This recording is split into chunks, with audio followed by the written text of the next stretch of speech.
Au fond, on est toujours ces gamins de la campagne coréenne, c'est une vérité immuable. On dit souvent qu'il n'y a rien de plus fort que l'humilité, parce que c'est dans l'acceptation de ce qu'on est que la grandeur et la fierté s'éveillent dans l'âme des hommes. Toute leur carrière, BTS a dû faire face aux doutes et à l'incompréhension des autres, eux dont la culture a été beaucoup ignorée, moquée, reléguée au second plan par certains. Ils vont faire tout ce qui est en leur pouvoir pour que le monde apprenne à les regarder comme ils sont, et ils sont comme Arirang. Ce chant vieux de 600 ans qui traverse montagnes et rivières sans jamais disparaître, sans jamais avoir besoin d'être appris dans les livres, laissant la trace de tout passage. Ils sont ce chant éternel qui perdure à travers les générations. Alors laissez-moi vous la conter, vous contez l'histoire de 7 garçons de province qui sont de retour après 4 ans, l'histoire de 7 garçons venus clamer leur identité et la puissance de ce qu'ils sont, à travers un nouveau chapitre, un BTS 2.0. Dans cette vidéo, on va décortiquer les 14 musiques de l'album, leur conception, leur message et les MV et voir comment BTS à Los Angeles, entouré de producteurs du monde entier, a réussi à faire l'un des albums les plus coréens de leur carrière. Voilà, installez-vous confortablement pour un voyage à travers Arirang. 이번 앨범뿐만 아니라 계속해서 저희가 넣은 것들 다 막았고 사실 그 BTS라는 팀 자체가 그런 것 같은데 되게 멋진 왕관, 큰 왕관이어가지고 감당할 수 없을 만큼 무겁기도 하고 BTS commence à travailler sur l'album dès que Suga a fini son service militaire. Et tous les membres vont être crédités dessus, sauf Jin parce qu'il faisait sa tournée solo. Et étonnamment, quand on sait que l'album au final a pour vocation de montrer les racines du groupe, ça fait un peu bizarre de voir que les membres partent à Los Angeles pour travailler dessus pendant 2 mois, avec plein d'artistes occidentaux. Mais vous allez le voir un peu plus tard que finalement c'était le destin. Quand BTS décide de faire cet album, ils ne savent pas encore ce qu'ils veulent raconter. Et pour eux, aller à Los Angeles, un paysage phare de la musique, c'est un moyen d'avoir de nouvelles idées, de faire de la musique dans une autre ambiance que la Corée du Sud. Et en plus là-bas, ils vont travailler avec les plus grands comme Diplo, Ryan Tedder ou encore Mike Will Made It. Là-bas, ils vont en 2 mois produire plus de 100 musiques, dont seulement 14 seront retenues, mais avant d'arriver à faire ces choix, les membres étaient perdus sur le thème général de l'album. Un album pas comme les autres puisqu'ils signent le retour après 4 ans de silence. Ils doivent décider tous ensemble de ce qu'ils veulent partager à travers ces 14 chansons et c'est là que tout va basculer grâce à une légende que leur raconte la directrice créative de Big Hit Music. En 1896, un groupe de jeunes Coréens font un voyage jusqu'à Washington pour y recevoir une éducation. Ils étudient dans l'une des plus prestigieuses universités historiquement noires, l'université Howard. Sur place, ils rencontrent Alice Fletcher, une pionnière de l'ethnologie et de l'enregistrement musical. Sauf qu'il y a un petit souci, la communication. Personne ne pouvait se comprendre, mais il y a une langue qui est universelle à tous, la musique. Je l'avoue, je m'imagine des petites discussions à base de petites notes de piano joyeux quand tout va bien et quand ça boit du noir, hop, on sort les petites notes de violon. En tout cas, c'est dans cette atmosphère que le groupe coréen a produit le premier enregistrement connu d'Arirang en Amérique.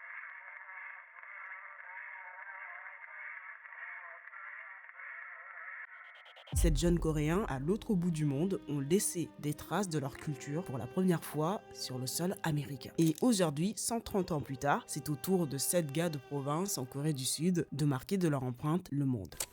Exactly 130 years ago. The funny thing is that there were 7 guys took the ship to record the first song with the Korean lyrics in Korean voice. So I think it's very we felt like this is a kind of destiny and like a time machine like they were sending to us maybe. Donc pour la plupart des membres, l'histoire de ces 7 pionniers les inspire et se voient comme des héritiers de ces jeunes garçons. Porter la culture coréenne à travers le monde via la musique leur parle. Mais pas RM. Lui, il est sceptique à l'idée d'être comparé à des légendes et des héros nationaux. Il trouve la charge trop lourde, même presque présomptueuse. Et c'est à ce moment-là que le groupe va trouver sa vraie direction. Plutôt que de se voir comme des héros, ils décident de se voir comme ce qu'ils sont vraiment. Ils veulent raconter leur histoire de Coréens ordinaires qui font ce qu'ils peuvent avec ce qu'ils ont. Et c'est depuis cette place-là qu'ils vont écrire leur album. La question est simple, est-ce qu'elle reflète notre héritage coréen et qui nous sommes vraiment ? Voilà, le processus avance et il est logique que le nom de l'album soit Arirang, le chant traditionnel le plus connu et symbolisant un peuple entier. Un chant avec plus de 3600 versions différentes qui a traversé 600 ans d'histoire et dont le sens reste volontairement flou. Le mot viendrait d'une contraction de deux termes, Ari, tiré du mot beauté en coréen, et Lang, qui symbolise le désir de retrouver ce qu'on aime. Du coup, Arirang peut parler de la famille, de la nostalgie, de l'amour. Chaque génération qui a eu besoin de mettre des mots sur ce qu'elle ressentait chante Arirang à sa façon. Un chant qui ne s'apprend pas dans les livres mais qui se transmet par le bouche à oreille. Et toutes les versions restent connectées par le Han. Un sentiment typiquement coréen, quelque chose entre la tristesse profonde et le ressentiment. Voilà, on commence à voir un petit peu la direction que prend le projet. BTS a envie de rendre hommage à sa culture et de montrer son identité en tant qu'artiste. Et du coup, ils ont décidé d'interpréter le sens de Arirang à leur façon. Leur séparation à cause du service militaire et leur désir de retrouver les armées. Et au milieu de tout ça, il va y avoir un débat récurrent, la question de la langue. Pour un album qui se veut ancré dans l'identité coréenne, la proportion des paroles en anglais est devenue un enjeu central. 전반적으로 영어 가사가 너무 많아서 좀 한국어로 좀 가사를 좀 했으면 좋겠다. Les membres veulent plus de coréen, mais l'agence leur conseille de trouver un juste milieu parce que le fandom est de plus en plus international et que mettre plus d'anglais, c'est rendre plus accessible la musique. Donc, il faudra faire un compromis entre l'authenticité et la nécessité d'un succès mondial. Et ce débat illustre parfaitement la tension centrale de tout l'album. Comment montrer ses racines coréennes tout en parlant au monde entier? Et en fin de compte, est-ce que cette obligation de compromis ne devient pas la force de l'album? C'est ce qu'on va vérifier maintenant sur les 14 titres un par un.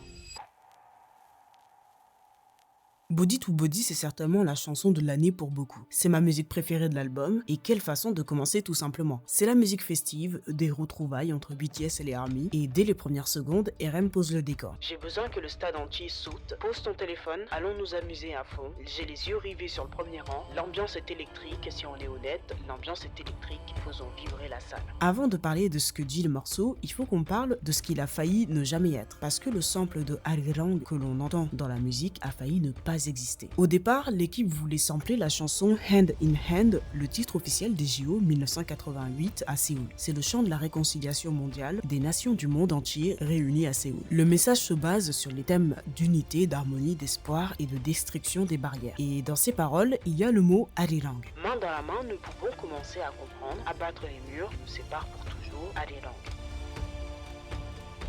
Donc voilà, BTS voulait faire une version 2026 de cet hymne. Ils avaient envie de faire du premier titre de l'album un hymne de réunion entre eux et les ARMY, et pendant les sessions de création, quelqu'un a eu l'idée de pousser encore plus loin et de sampler directement Arirang. Et en vrai, ça semble tellement évident que ça soit ça, et pourtant ce sample va être l'un des débats les plus intenses. Les membres discutent sur la façon de l'intégrer et sa quantité aussi. Il va y avoir plusieurs teams. J-Hope et Jimin accrochent immédiatement, mais V et RM, eux, ils n'ont pas vraiment aimé la première écoute. RM avait vraiment l'impression que c'était trop traditionnel et que sur internet, les gens allaient faire des mèmes. Finalement, on a eu droit aux plus belles images.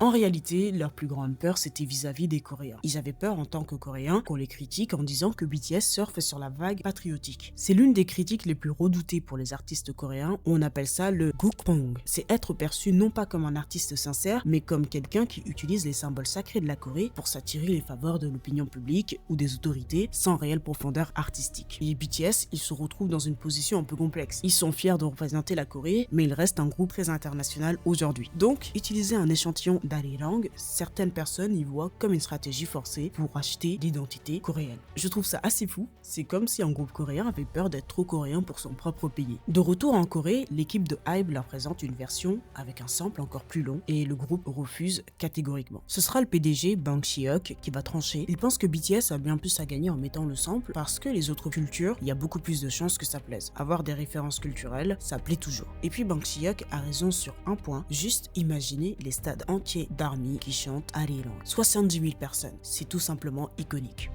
Et finalement, un consensus sera fait, comme c'est body to body, les corps qui s'unissent, autant y aller à fond. La musique est assez simple à comprendre, elle parle de la relation entre le groupe et leur public en concert. Mais avec le contexte du service militaire, comme j'ai déjà dit, c'est la connexion restaurée entre BTS et les ARMY. Voilà, ils sont de retour et leur demande est directe. BTE, de partout jusqu'à la Corée, flingue, couteau, clavier, débarrasse-toi de tout ça. La vie est courte, vite ta haine, et toi, pourquoi se donner tant de mal à sauver les apparences? Laisse tomber, monte à bord, rapproche-toi un peu, peau contre peau. BTS invite les ARMY à vivre tranquille et arrêter de gâcher leur temps à se comparer aux autres. Il faut déposer les claviers, arrêter avec la toxicité des réseaux sociaux, des guerres de fantômes. Et il y a aussi une partie qui revient dans la musique et fait référence à Hand in Hand de l'hymne des Jeux Olympiques de Séoul. J'ai besoin d'un corps à corps, tout ton corps près de moi, qu'on puisse atteindre cette lune là-haut, main dans la main, toi et moi, on y va encore et encore, le soleil se lève mais on ne rentre pas à la maison. C'est un peu comme dire que c'est loin d'être fini, même l'aube ne suffit pas à terminer la réunion du fandom et de BTS, les jours se succéderont mais le lien va durer pour l'éternité, peu importe ce qui va suivre. Et en intégrant le refrain de Arirang, il y a un paradoxe qui se crée, un chant sur une séparation douloureuse au cœur d'une musique de rassemblement. Arirang, Arirang, Arariyo, je traverse le col Arirang, celui qui m'abandonne et s'en va n'ira pas 500 mètres sans que ses pieds ne soient blessés. BTS aujourd'hui continue de connecter les gens à travers le monde par leur musique, voilà, c'est tout simplement Arirang. L'album s'ouvre sur un hymne énergique et pose les bases pour la suite du projet, où BTS va envoyer du lourd sur la première moitié. Ils sont là pour dire les 4 vérités à l'industrie et montrer à tout le monde leur nouveau visage. C'est Jungkook qui va prendre les rênes du deuxième titre de l'album, celui qui définit le ton de toute la première partie. Et c'est lui qui a trouvé le mot hooligan, par instinct, sans réfléchir, et c'est cet instinct qui contient tout le message de la chanson, on en parle juste après. Il s'occupe principalement des 4 parties chantées, et sur cette musique, il va beaucoup travailler avec Al Guincho, un producteur barcelonais qui travaille sur un large spectre allant de l'indie pop à la musique électronique expérimentale. Et on sent la patte artistique qui change un peu dans Hooligan. La musique commence de façon un peu mystérieuse, les chords du début on dirait un petit peu qu'on est dans un thriller. Sachez que cette partie est un sample de la BO d'un film français. Voilà, ça va être l'instant cocorico de la vidéo. Le film samplé est Un singe en hiver, une comédie dramatique réalisée par Henri Verneuil. L'extrait de la musique est tiré de Yang Tse Kang de Michel Mann et ce choix n'est pas fait au hasard à mon avis, puisque le film raconte la rencontre entre 2 hommes de générations différentes, réunis par leur solitude et leur besoin d'évasion, alors que l'ancien alcoolique s'est réfugié dans la sobriété en ne rêvant que de son passé militaire sur le fleuve Yangtze Kang. Le jeune débarque avec une soif de vivre et de boire qui va réveiller les vieux démons et la nostalgie du premier. Donc oui, je pense que le choix de l'équipe sur ce coup a été calculé. Puis il y a une rupture avec le son métallique des lames qui donne un petit côté strident. Et on comprend que BTS se prépare pour terminer la concu. J'adore parce que dans Body to Body, ils nous disent de lâcher les couteaux, les claviers, mais juste après c'est eux qui sortent l'artillerie lourde. La rap line prend le contrôle. Et vous l'avez remarqué, le début de l'album met en avant la rap line et la seconde partie la vocal line. Et Hooligan le montre clairement, c'est une chanson pour les rappeurs. Mais pourquoi ce mot hooligan? J'ai été voir la traduction de la musique et je vois qu'il l'utilise comme un adjectif. Matza, mat ce son devenir hooligan. On est sorti, on joue au co encore, hooligan. Matza, mat ce son devenir hooligan. Je le rappelle, si certains ne savent pas ce que signifie ce terme, c'est un mot que l'on entend souvent dans le sport pour parler des personnes sauvages, incontrôlables, qui ne respectent pas les règles. Par exemple, des supporters qui ont un comportement violent et qui sont là pour mettre le bordel en faisant des dégâts matériels. Donc, c'est un terme péjoratif associé au chaos et au refus de l'autorité. Mais ici, BTS retourne le sens pour en faire un code d'honneur. Être un hooligan, c'est refuser de se conformer aux attentes de l'industrie de la société. C'est leur engagement de rester authentique, peu importe l'étiquette qu'on leur colle.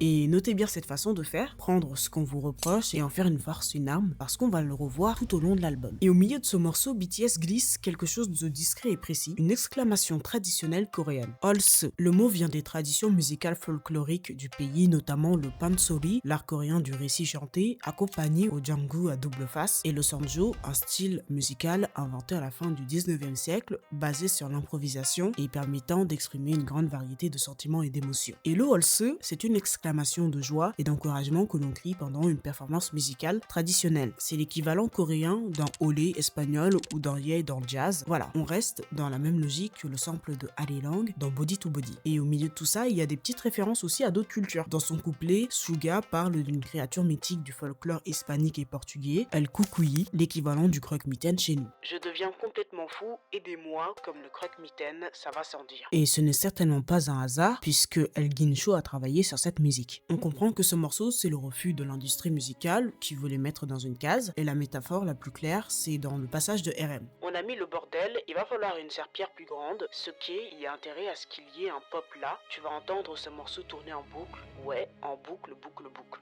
Le bordel qu'ils ont mis, c'est leur empreinte musicale et culturelle, et la serviette, c'est les stades de l'industrie. Voilà, c'est une petite balle perdue pour leur dire que les charts, ventes, streams ne suffisent plus pour mesurer le niveau de leur succès.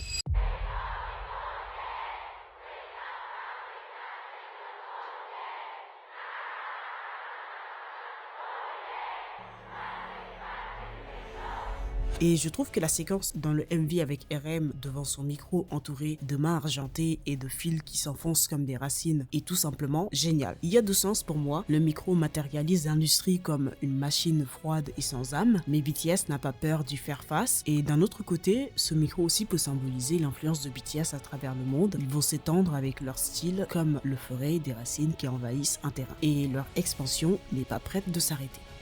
Donc Jungkook a trouvé le mot hooligan par instinct et c'est ce qui va tout résumer. Après avoir renoué avec les ARMY dans Body to Body, BTS nous dit qui ils sont. Voilà, ils sont tout simplement fiers d'être eux-mêmes, de faire ce qu'ils ont envie sans se soucier des règles de l'industrie. Since we're like aliens to the music industry for America, so we don't know if there's a place for us or not. Donc, le mot alien ne sort pas de nulle part. Il vient d'une vraie blessure et aujourd'hui, ça va devenir un symbole d'identité totale. Et c'est ça qu'on va décortiquer. En 2020, la K-pop s'en prend plein la figure dans les marchés occidentaux. On est en pleine pandémie mondiale et la xénophobie envers l'Asie explose. Et forcément, les groupes de K-pop subissent ce racisme presque assumé et décomplexé par certains. Das ist Frevel. Dafür werdet ihr in Nordkorea Urlaub machen müssen die nächsten 20 Jahre. I've never seen so many emotional faces. Everybody jump! Et devant cette situation, RM choisit le mot alien pour décrire ce sentiment d'exclusion et l'absence de ne pas avoir véritablement une place légitime. Et vous commencez à comprendre le mécanisme de l'album. Bien évidemment que le mot alien va avoir un autre sens, mais avant d'en arriver là, ce qu'il faut savoir, c'est que le morceau ne s'appelait pas Aliens au départ. Le thème original, c'était Endless.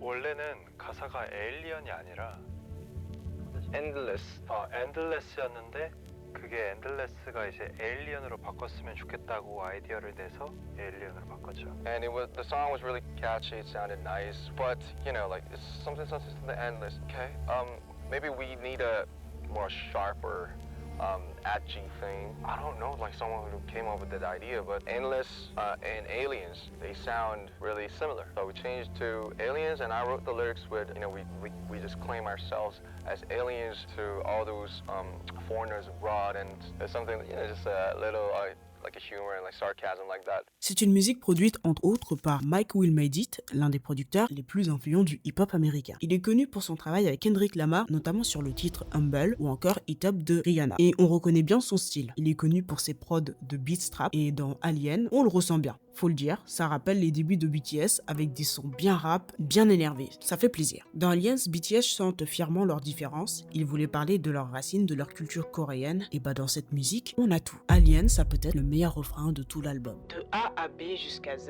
regarde-nous et apprends. Ouais, nous sommes des aliens. Si tu veux venir chez moi, retire tes chaussures. Ouais, nous sommes des aliens. En VO, BTS dit « From Ghana to the Ha ». Ghana, c'est le début de l'alphabet coréen et Ha, c'est proche de la fin. Donc en gros, c'est l'équivalent de notre A à Z. Et le message est clair. Le rapport de force maintenant commence à changer. Vous voulez entrer dans le monde de BTS, il va falloir apprendre à respecter les règles, il va falloir apprendre les bases de la culture coréenne. Et tout ça, c'est dit sur une prod faite en collaboration avec un Américain. Voilà, des petites balles lâchées comme ça, il y en a plein d'autres.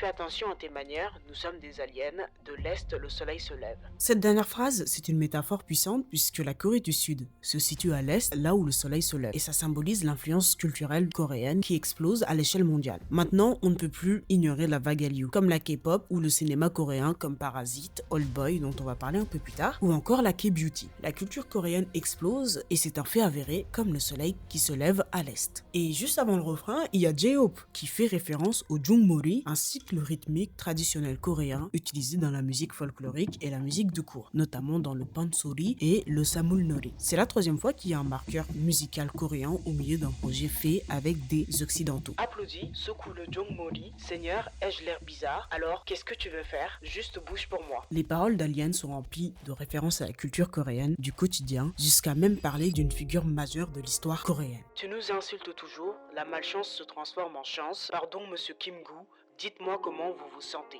Kim-gu, c'était un activiste de l'indépendance coréenne et un homme d'État, largement considéré comme l'une des figures les plus importantes dans la lutte de la Corée contre la domination coloniale japonaise. C'était le leader du mouvement pour l'indépendance coréenne et un ardent défenseur de la réunification de la péninsule.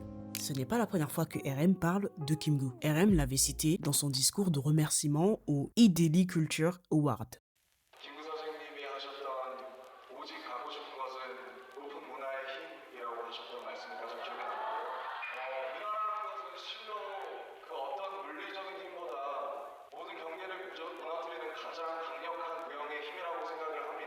Kim-gu voulait que la Corée soit puissante par la culture, et en parlant de lui dans ce morceau en 2026, BTS déclare sa domination culturelle mondiale, donc la boucle est bouclée. Avec cette musique, BTS montre que c'est leur différence qui devient leur source de pouvoir. Être un alien, c'est pouvoir évoluer en dehors des normes fixées par les autres, et c'est ça qui fait qu'ils sont 7 gars avec quelque chose que personne ne peut reproduire ou même comprendre. Et le couplet de RM dit tout finalement. Tout le monde sait où se situe le cas. Jusqu'où vas-tu aller, putain? Et je suis le seul qui peut parler anglais, mais c'est comme ça qu'on défonce tout. J'espère que vous, les gens aux yeux extraordinairement grands, direz, sont-ils sérieux? Rappelez-vous le débat depuis le début des sessions, les membres qui voulaient plus de coréens et l'agence qui leur demande de faire un compromis. Mais RM rappelle à tout le monde qu'ils n'ont pas eu besoin de tous parler anglais pour conquérir le monde. Ils l'ont fait en coréen, avec leur culture coréenne. Si ça, ce n'est pas une déclaration d'identité totale, qu'est-ce que c'est?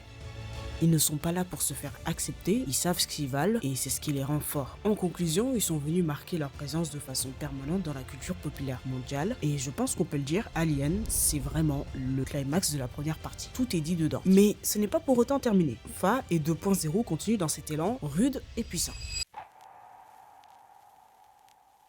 Je commence par une anecdote sympa. Cette musique a vu le jour parce que le mot le plus dit pendant les sessions, c'était « That's fire ». Et tout part de cette expression que tous les membres entendaient au moins 100 fois par jour. Fire just started from the word fire because it was the most used words out of the whole session.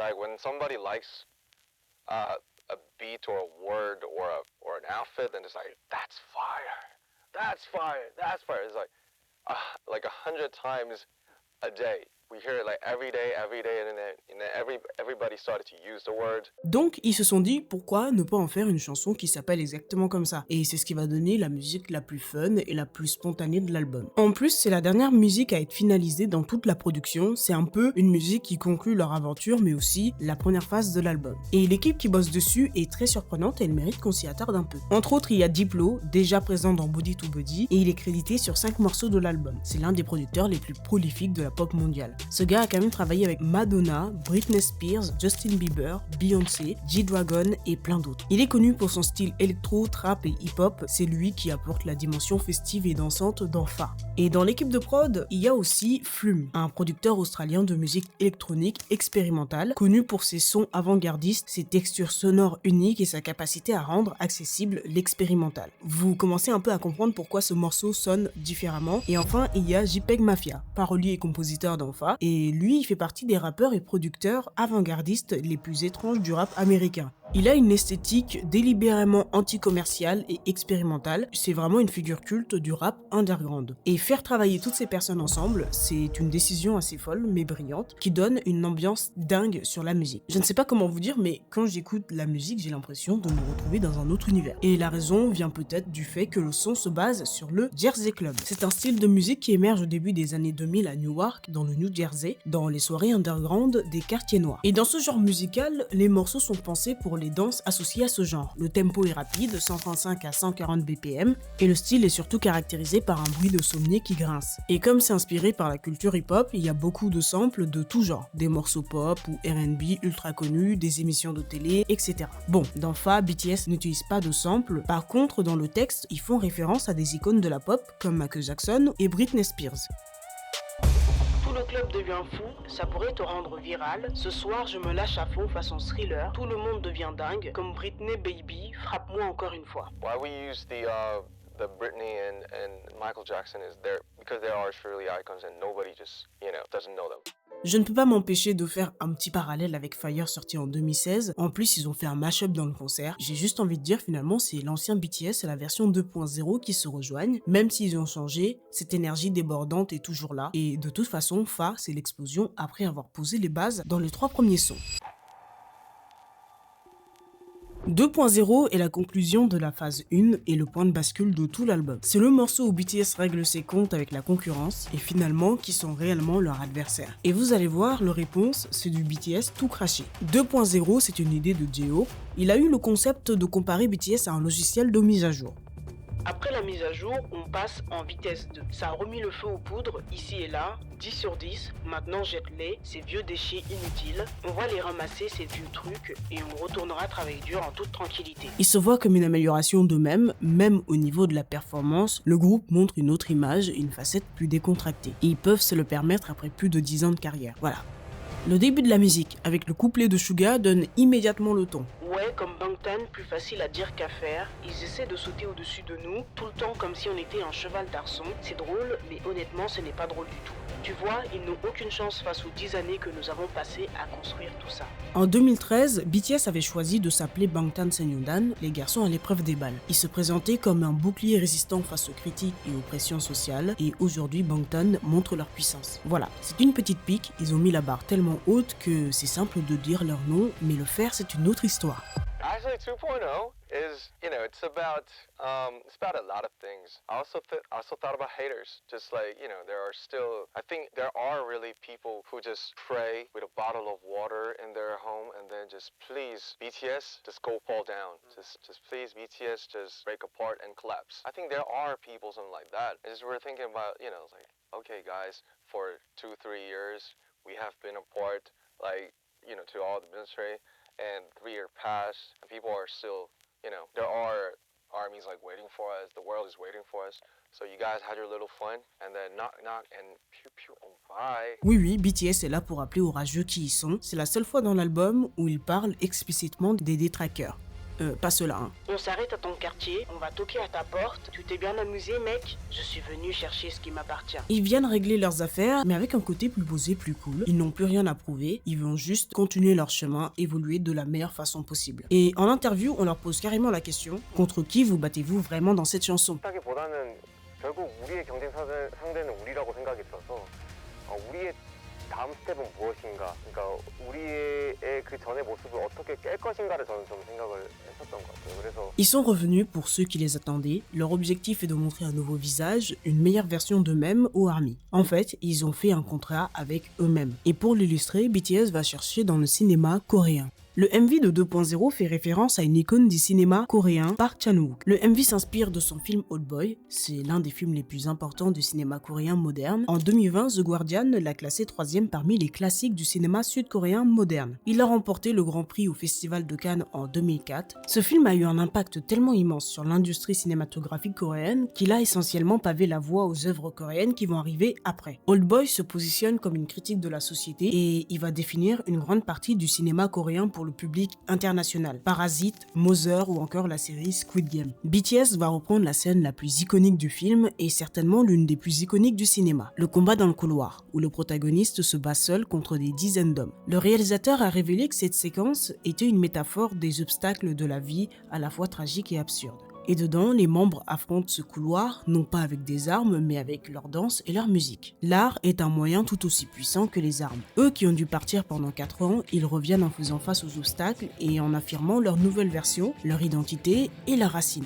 Jin porte un Hyojason, le grade Do traditionnel coréen qu'on voit partout dans les dramas. Suga, lui, il a une flûte Tanso, un instrument traditionnel coréen. Et JK a un éventail Taegukson. Le Taeguk, c'est le cercle bicolore que l'on peut voir sur le drapeau coréen, connu aussi sous le nom de Taegukgi. À l'origine, pour faire au plus simple, ce cercle représente l'équilibre entre le ciel et la terre, et en ajoutant la couleur jaune, comme sur l'éventail, on introduit l'humanité. L'humain est perçu comme le médiateur, celui qui fait le lien entre les énergies célestes et les énergies terrestres. Et cet éventail est un objet emblématique de la Corée. Il est souvent offert offert comme cadeau pour souhaiter la protection. On pensait que le symbole chassait les mauvais esprits puisqu'il représente un monde où tout est à sa place et en harmonie. Et par-dessus tout, c'est le symbole d'une identité. C'est un objet de fierté nationale que l'on peut voir pendant les danses traditionnelles ou les cérémonies. C'était même l'emblème des JO de Séoul en 1988. Voilà, je pense que c'est assez clair. Avec Arirang, BTS avait envie de rendre hommage à la racine et montrer qui ils étaient réellement. Et j'ai juste envie de dire,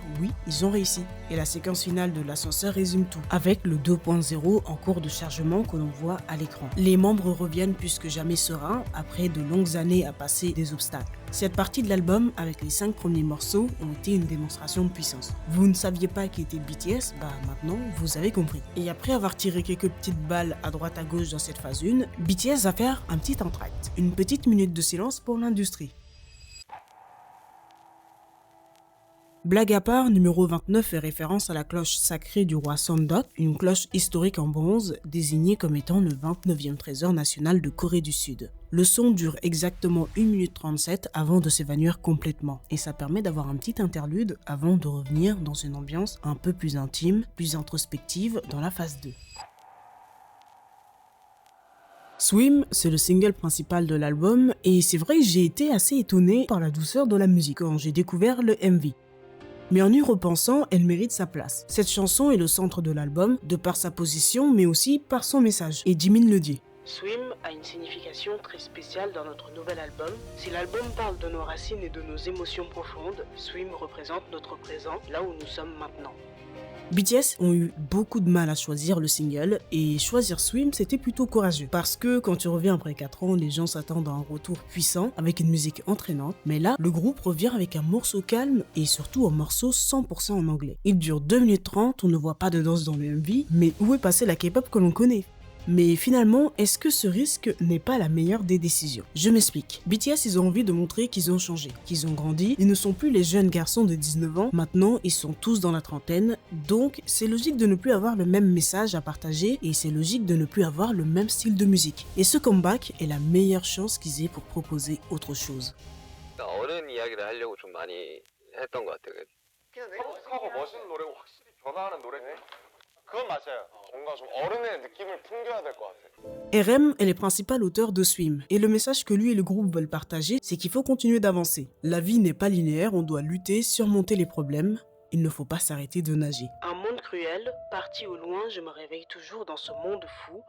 Cite-moi un lieu où je pourrais respirer sur cette carte dans ce monde. J'ai l'air d'un gentil garçon dans ce monde cruel. Je suis débordé, mais enfin du mot où tu es chéri. It could be like just describing, you know, somebody like or myself.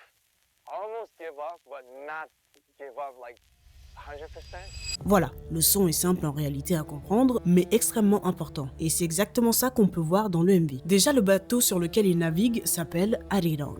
Un bateau qui vogue vers ce qu'il désire le plus et qui fait référence aux 7 garçons qui sont partis aux États-Unis. Encore une fois, la boucle est bouclée. Mais ici, BTS se place un peu comme une figure de soutien. La jeune femme jouée par Lily Reinhardt porte un lourd fardeau, un collier qui la retient sans qu'elle ne s'en rende vraiment compte et elle se bat seule. Les membres ne viennent pas la sauver, ils manœuvrent le navire, lèvent l'ancre et restent à ses côtés. Ils sont une figure de guide qui la soutient silencieusement dans son voyage parce qu'elle doit avancer elle-même à son rythme, personne ne peut traverser tes épreuves à ta place. Et à travers ce personnage féminin, BTS raconte un peu tout ce qu'ils ont vécu eux-mêmes. Ils ont aussi traversé leur propre mer déchaînée, la séparation, le service militaire, les années à avancer chacun de son côté, sans savoir exactement ce que l'avenir réservait au groupe. Pendant 4 ans, ils ont nagé à leur propre rythme. J'ai écrit les paroles et j'ai essayé d'exprimer la confusion que nous avions tous avant et après le service militaire. Et nous voulons juste continuer à nager. Maintenant, ils savent ce que ça fait et le choix de confier ce rôle à une femme, ça permet à tout le monde de s'identifier, se faire guider, avoir du soutien, c'est ça les vrais moyens de s'en sortir. D'autant plus que le casting de Lily Reinhardt est à mon avis un choix pas anodin, c'est une militante pour la santé mentale, elle parle publiquement de ses propres luttes avec l'anxiété et la dépression depuis des années. Elle a écrit un recueil de poèmes qui s'intitule Swimming Lawson en 2020 et parle exactement de ce même sujet, apprendre à ne pas se noyer. C'est clairement un message fort, surtout pour la Corée du Sud où la santé mentale est encore tabou. Dire que tu ne vas pas bien, que tu es dépressif, c'est être un faible. Oui, c'est hallucinant, mais dernièrement, il y a quand même des efforts qui sont faits, et ça, j'en parlerai dans une prochaine vidéo. Et donc, revenons au MV. À la fin, elle finit par se libérer de ce collier, elle sourit parce qu'elle a fait le choix de lâcher prise. 그냥 하루하루 물살을 밀고 가듯이 그냥 살아가는 거다. Voilà, on voit le changement net entre la phase 1 et la phase 2 de l'album. Maintenant, les musiques sont plus posées, plus personnelles. On entre dans une partie un peu plus mature. On s'est ambiancé sur le début de l'album, mais maintenant on va juste passer en mode déprime. Swim nous dit d'avancer peu importe les obstacles, Merry Go Round remet tout en doute. Et si avancer ne servait à rien? On est juste pris dans un cercle vicieux qui mène nulle part. La conception de cette musique tient d'un heureux hasard. On retrouve à la production Kevin Parker, l'esprit derrière Tame Impala, un artiste avec qui RM a toujours voulu travailler. Sauf que ça ne s'est jamais fait jusqu'aux sessions de LA où Sam Homey, producteur parolier sur ce morceau, les a mis en contact. Kevin Parker va apporter ici sa patte mystique, c'est un artiste connu pour son travail autour de la musique psychédélique avec des mélodies donnant des ambiances un peu de rêve. Et donc ils vont écouter une dizaine de prods et dedans il y a Merry Go Round. Je sais pas ce que ça vous fait d'écouter cette musique, mais moi je sais que j'ai l'impression d'être enfermé un petit peu dans un monde sans fin, un cauchemar sans issue. Avec les synthés un peu déformés en fond, on rentre vraiment dans une ambiance un peu de trance, je trouve. Et ici la métaphore, elle est dans le titre, c'est le manège. J'aimerais pouvoir te dire que c'est la fin, j'aimerais pouvoir échapper à la douleur, ma vie est comme des montagnes russes en panne, mais peut-être que je suis le seul à blâmer, je n'arrive pas à descendre de ce manège, il me fait tourner en rond, je fais de mon mieux, mais je n'arrive pas à ralentir ce manège. Et d'une façon, ce manège symbolise la condition humaine, le fait d'être coincé dans une vie cyclique où tout se répète sans cesse. Ils ont fini le service militaire, mais leur quotidien reste pareil, et la question légitime, c'est est-ce que l'on peut se détacher de sa condition ?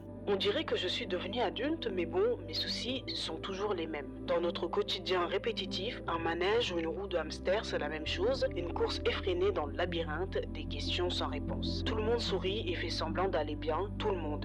Dans cette dernière phrase, il y a quelque chose d'important à expliquer. Suga utilise en coréen le mot ta, qui signifie tout, tous, mais répété, ça devient ta ta ta ta ta, et ça donne une onomatopée évoquant le bruit de quelqu'un qui court à toute vitesse. Du coup, cette phrase dit simultanément tout le monde court, tout le monde fait semblant. Ce couplet, c'est le constat de notre monde aujourd'hui. On est constamment en mouvement, c'est l'agitation à son paroxysme et personne ne prend réellement le temps de se poser et de savoir si ça va. Et si on remet le contexte dans la Corée du Sud, avec leur culture du pali-pali, qui veut dire littéralement vite vite, ça fait encore plus de sens. Et cette culture de l'urgence permanente en entreprise finit par transformer l'humain en rouage de machine. Mon lit et mon cercueil, peut-être que mon monde tourne grâce à une bonne dose de caféine. Tous les jours, je viens pour te tuer, ne puis-je pas mettre fin à ce rêve? Des pensées sur des pensées sur des pensées, encore et encore. Je réfléchis à comment arrêter de penser, je tourne, et tu es ravi, garde le sourire jusqu'à la fin. Je trouve cette partie de RM terrifiante. Le lit qui est l'espace du repos devient ici un endroit où il se sent emprisonné. Il ne dort pas, il croule sous le poids de ses questions sans réponse. Et on le sait, avec ses autres projets, RM parle souvent de l'overthinking, donc le fait de toujours avoir des pensées dans sa tête, ce qui fait que trouver le sommeil devient très dur. Et pour combattre ça, tu utilises cette même pensée pour essayer d'arrêter de penser. Je pensais jamais autant dire penser dans une phrase. Donc c'est un cercle vicieux qui fait écho au mouvement du manège. Et sa question à la fin s'adresse à nous. C'est comme une critique de notre société qui finalement se complaît en quelque sorte dans ce mode de vie, même si au fond de nous on ne l'aime pas. Et par conséquent nous devenons des façades et le sourire n'est plus une émotion mais une simple peinture.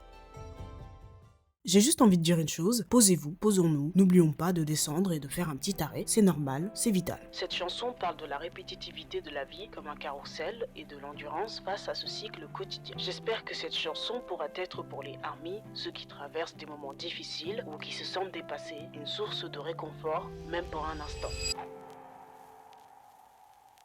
Cette musique est certainement la plus personnelle de BTS dans l'album, et pourtant à la base ce morceau parlait d'amour obsessionnel. Finalement, ils ont opté pour une autre vision, celle de l'instabilité de la célébrité, une chanson mélancolique, plus introspective sur le sacrifice que l'on fait en acceptant de devenir célèbre. Les fantasmes et la gloire, ouais, les choses qu'on a choisies, me montrent de la haine, me montrent de l'amour, me rendent résistant au mal. Ouais, on appelle cette merde normale. 너 말은 저희가 이제 도파민이 넘치고 막 이렇게 화려한 생활을 하고 난 그 뒤에 이제 좀 뭐 그런 부분에 대해서 저희도 공감 가는 부분들도 있고 뭐 좀 그 뒤에 대해서 얘기를 나눠보고 싶었어요. 저희들은 뭐 예를 들면은 뭐 콘서트가 끝난 뒤에 오는 뭐 공허함이라든지 뭐 그런 것들에 대해서 좀 얘기를 나눠보고 싶은 여러분들에게 공감을 사고 싶은 그런 노래. Personne ne les a forcés à devenir des idoles de K-pop, c'est leur choix. Mais pourtant, ils n'ont pas choisi de recevoir de la haine, ils n'ont pas choisi de se faire scruter 24 heures sur 24, mais on le sait, chaque choix requiert des sacrifices, et devenir célèbre finalement, c'est s'habituer à la haine extrême et à l'amour extrême, de la part des haters comme des fans. Et ces comportements semblent être la normalité. Même s'ils vivent une vie de rêve au premier abord, finalement, elle est remplie de luttes émotionnelles qui poussent les artistes à vouloir s'enfuir juste un moment. Qu'on le veuille ou non, quand tu deviens célèbre, tu prends sur tes épaules une certaine responsabilité. Tu deviens un exemple pour tes fans et quelquefois ça peut amener à des dérives où tu ne sais plus qui tu dois être. Fugitif, tu me repousses, tu me tires, tu m'as dit que tu voulais tout de moi, mais qu'est-ce que mon tout? Soudainement, une partie de moi me hante, j'ai entendu les noms qu'il me donne, mais vraiment, que veux-tu de moi? La question est simple finalement. Peut-on être vraiment soi-même quand tout ce qu'on fait est regardé, analysé et commenté? Cette musique me rappelle ce qu'il dénonce dans Fake Love ou encore dans Cypher 4. Je veux du temps pour dormir, sous les projecteurs sans le moindre répit. Tu veux ma vie, ceux qui m'envient devraient juste recevoir mes balles. C'était leur mot il y a des années, mais ils subsistent encore aujourd'hui. Normal est en quelque sorte leur réponse, une réponse qui n'apporte pas de solution, ils constatent juste la haine extrême, l'amour extrême, le vide après le concert, la fragmentation de l'identité. Cette merde, c'est juste normal. Finalement, ils nous posent la question à nous, est-ce qu'on appellerait ça normal? Est-ce qu'on sait seulement ce que ça fait réellement? 늘 어떤 일들을 볼 때 이제 빛과 그림자를 같이 보게 되는 성질을 타고난 것 같아요, 제가. 그러다 보니까 행복했던 순간들을 기억해도 그때 힘들었던 게 꼭 같이 따라오거든요. 아, 그때 사실은 이랬지만은 사실은 힘들었는데 백스테이지에서는 혹은 뭐 돌아와서 호텔에서는 그랬는데 그런 게 늘 같이 세트로 딸려오다 보니까 Quand je pense que cette musique a failli ne jamais être retenue, oui, il existe un monde où on n'aurait jamais écouté Like Animals. C'est la musique préférée de RM et il a dit que si elle n'avait pas été retenue, il aurait gardé la musique pour lui-même. Après deux musiques où l'on questionne les moments compliqués de la vie et l'identité émotionnelle, on s'affranchit de tout ça, on embrasse toutes les imperfections et on accepte de vivre sans pouvoir tout contrôler. Embarque-moi dans tes profondeurs, je veux m'immerger dans ton univers, et alors, si ton ombre est en pagaille, je marche avec ma propre saleté. Le fait que ça soit Suga qui dit ça, je trouve que c'est très symbolique, lui qui a beaucoup parlé de ses problèmes sur la célébrité mais aussi sur sa vie personnelle en tant que Augusty notamment. Shadow est peut-être la musique qui se rapproche le plus de son couplet dans Like Animals. Ouais, l'ombre à mes pieds, je baisse les yeux, elle est devenue encore plus grande. Même si je fuis, l'ombre me poursuit, aussi sombre que l'éclat de la lumière est intense. Il parlait de l'impossibilité de fuir son propre reflet et comment réconcilier la lumière et l'ombre. Aujourd'hui, ce n'est plus pareil, il n'en a plus peur, il avance juste avec. 사람들 그런 시선 속에서 사는 게 제 지옥이다. 근데 뭐 가끔씩은 그냥 뭐 이게 뭐 편하지는 않죠. 편하지는 않은데 근데 뭐 저도 반대로 별로 그런 거 뭐 그 사람들의 시선이나 사람들의 의견을 전혀 안 보기 때문에 뭐 저는 뭐 크게 딱히 뭐 예. Dans cette musique, il y a aussi le couplet de RM que je trouve très significatif. 6 pieds sous terre, il y a des créatures qui ont creusé un trou. Vas-y parle, je t'en supplie, s'il te plaît, il y a de la beauté hors du contrôle. Voilà, c'est comme si RM demandait à son moi le plus profond de se manifester pour contrebalancer avec sa vie ultra contrôlée. Leur image est contrôlée, leur action aussi, alors que la vie elle-même n'est pas faite d'une seule route en ligne droite. C'est une montagne russe. Faire le choix de vouloir tout contrôler, c'est juste sacrifier et oublier une part de soi. Maintenant, tu vois une terre remplie d'animaux. Aucun d'entre nous ne peut être apprivoisé. Si tu veux te comporter comme une bête, bébé, on peut être des animaux. Dévore cette vie jusqu'à ce que ton cœur soit comblé. Si tu le veux, tu peux tout avoir. Voilà, après toutes les tensions des derniers morceaux, ici BTS lâche prise et nous invite à croquer la vie à pleines dents, tout simplement.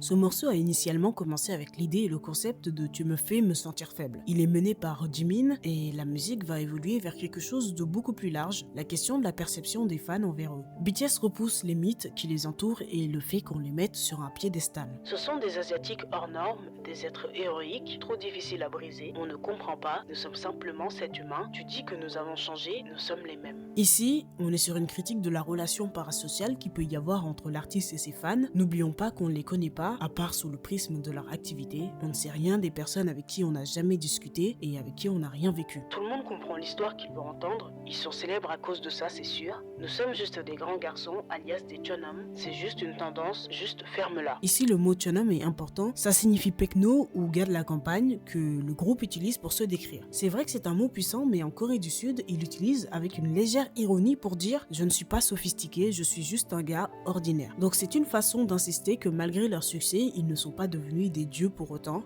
BTS rejette explicitement les étiquettes qu'on leur colle. Voilà, c'est une petite piqûre de rappel qu'ils nous font. Vous nous aimez, mais vous ne nous connaissez pas vraiment, et c'est ok. On adore leur musique, d'une certaine façon on a grandi et voyagé à travers ce qu'ils nous racontaient. Mais n'oublions pas qu'ils chient comme nous. Voilà, j'espère que je n'ai pas cassé un mythe. One More Night, c'est le moment où l'on change un peu d'ambiance dans cette deuxième partie. Il y a moins de confrontation, mais plus de vulnérabilité, de désir. C'est l'un des morceaux sur lequel il y a eu beaucoup de désaccords en studio. L'instrumental s'inspire de la house des années 90 et il y a comme une répétition un peu hypnotique, une ambiance qui ne veut pas s'arrêter et c'est raccord avec le sujet de la chanson. Elle explore le sentiment d'être si profondément absorbé dans un moment ou une personne que l'on ne veut pas se réveiller. La chanson parle de l'anticipation de la perte, c'est la conscience amère que toutes les bonnes choses ont une fin. Un jour, par ta faute, je pleurerai pendant un long moment. Debout dans cette ruelle, tu reviens vers moi. Je sens que tu reviens vers moi. C'est effrayant, c'est déjà triste, une ombre qui te ressemble beaucoup. Dans Merry Go Round, on parlait de la répétitivité de la vie, du cycle quotidien dans lequel on pouvait rester coincé sans prendre le temps de se demander si nous étions heureux. Dans One More Night, on n'a pas envie de sortir du manège. C'est un peu l'idée qu'avoir quelqu'un à ses côtés, ce n'est pas seulement personnel mais élémentaire, vital, et on désire répéter l'expérience à l'infini. Toute la journée, je suis sur un petit nuage. Toute la journée, je le traverse à tes côtés. Je suis aussi surpris de ce changement. Ton existence même est un cadeau. Un matin avec toi, pas besoin de mots, je sais déjà tout. À la place de mots grandioses, reste simplement à mes côtés. One More Night est un moment de douceur. Cette fois, on peut le dire, la musique a une connotation un peu plus intime, sexuelle, mais ça peut s'adapter sous n'importe quelle forme. L'amitié, la famille, peu importe. Être entouré de personnes qui vous aiment, vous font confiance, vous aident, c'est primordial.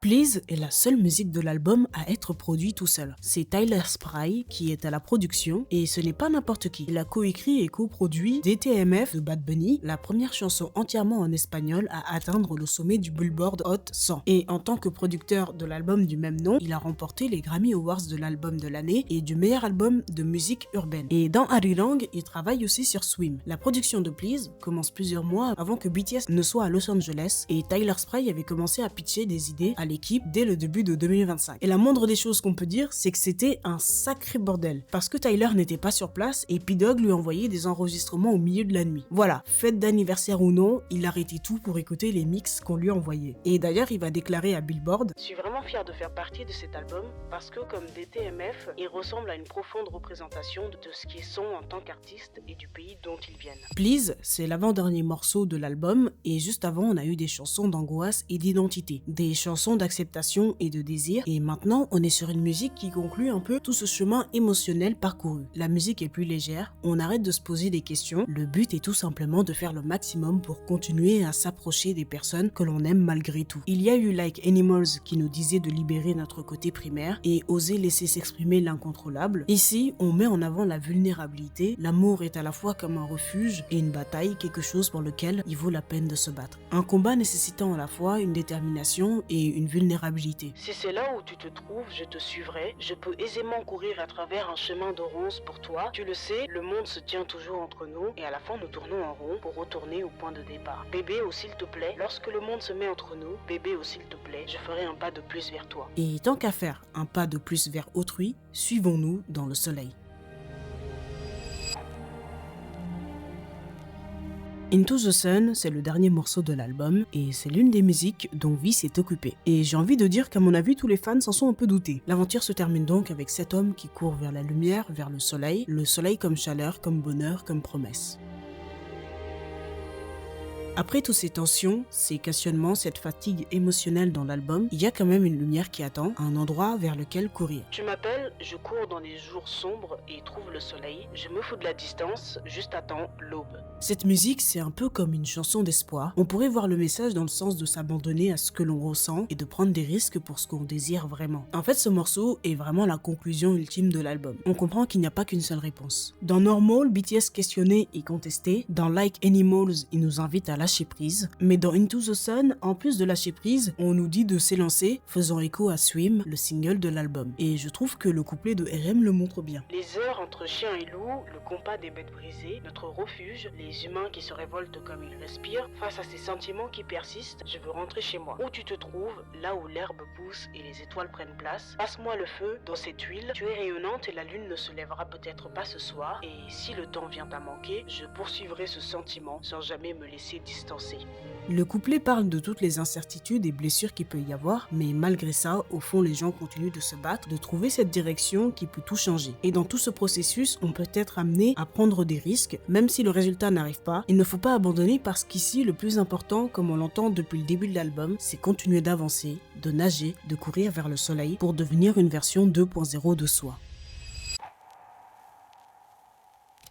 Oui, je sais que j'ai dit qu'il y avait 14 musiques dans l'album, mais figurez-vous que ceux qui ont acheté la version de luxe d'Ali Lang ont eu une musique cachée, Cover Me. Elle n'est disponible que sur la version physique, mais bon, avec internet aujourd'hui, on peut quand même écouter sur YouTube. Les paroles, elles parlent du sentiment d'être perdu, de retrouver un être aimé et de demander la possibilité de revenir. Quand une nuit solitaire s'installe, je t'appelle encore comme ça. Ouais, je suis perdu, je peux venir chez toi. Ouais, je suis perdu, je peux venir chez toi. La lecture classique que l'on peut faire, c'est la voir sous le prisme d'une histoire d'amour, mais c'est vrai que pour le coup, on peut l'interpréter sous l'angle de l'expérience de BTS par rapport au service militaire. C'est comme s'il demandait si la porte est encore ouverte après toutes ces années, qu'il s'excusait pour le temps passé loin. Depuis ce jour lointain qui nous a séparés, je suis désolé, je suis un peu en retard. Tout va bien pour toi, tu n'as pas rencontré de problème. Prenons un nouveau départ, ne nous séparons pas une nouvelle fois. Mais bien sûr que la porte reste encore ouverte, surtout si c'est pour nous accueillir avec une chanson pareille. Voilà, je l'ai dit, je suis dégoûté qu'il n'y ait pas de version officielle de cette musique. N'hésitez pas à me donner vos avis sur Come Over. Personnellement, je kiffe, voilà. Après avoir pris le temps d'analyser cet album, on est quand même forcé d'admettre que BTS a réussi son pari de rendre hommage à leur culture, leurs racines, tout en démontrant leur identité. On peut ne pas aimer leur album, chacun ses goûts. Par contre, dire qu'il est nul, c'est manquer de respect à toutes les personnes qui ont travaillé dessus. Et pour moi, il n'y a pas que la musicalité qui compte, mais il y a tout ce que l'artiste a voulu raconter à travers sa musique. Il raconte son vécu et son temps. Dans cet album, il y a peut-être plus d'anglais, mais il ne reste pas moins qu'il est ancré dans la culture coréenne. On sent que c'est BTS, même s'ils ont changé, et j'ai envie de dire heureusement, personne reste pareil tout au long de sa vie, et puis qu'est-ce qu'on s'ennuierait à écouter les mêmes styles de chansons sur 10 ans. Je ne m'y connais pas en termes techniques sur la musique, mais j'ai trouvé qu'il y avait de nouvelles sonorités que l'on n'avait pas forcément l'habitude d'entendre, et c'est ce qui a créé une ambiance diversifiée tout du long. Alors oui, pour moi cet album est excellent. BTS a géré d'une main de maître ce qu'il voulait véhiculer. Je n'ai pas forcément mis le focus sur l'impact du service militaire sur eux, j'ai surtout interprété l'album du point de vue général, parce que n'importe qui peut s'identifier. Voilà, c'est un projet qui conclut parfaitement leur ancien chapitre, et s'ouvre parfaitement sur leur version 2.0. Je ne sais pas ce que vous en pensez, n'hésitez pas à partager vos avis en commentaire. Et si ce genre de vidéo d'analyse d'album vous plaît, n'hésitez pas à la liker et à vous abonner, c'est ce qui me soutient le plus. Et puis on se dit tout simplement à bientôt pour un nouveau voyage.